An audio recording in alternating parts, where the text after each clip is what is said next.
Hey guys, welcome back to the channel, and this is how to change a language on a Steam games. So first thing that you will do is simply open the Steam application into your Windows, and once you are here, just simply click on your profile.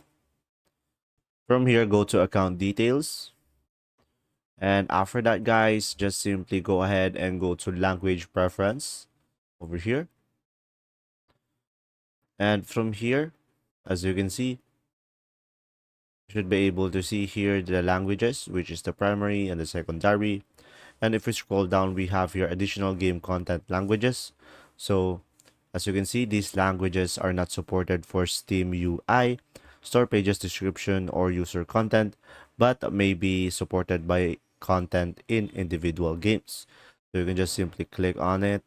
And once you have provided the necessary information that you prefer, you can just simply click on save.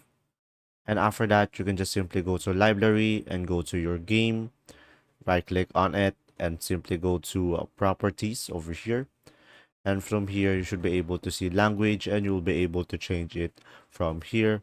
And you'll be able to see here all of the compatible language that are available on this game. If this video was helpful, please like and subscribe, and thanks for watching.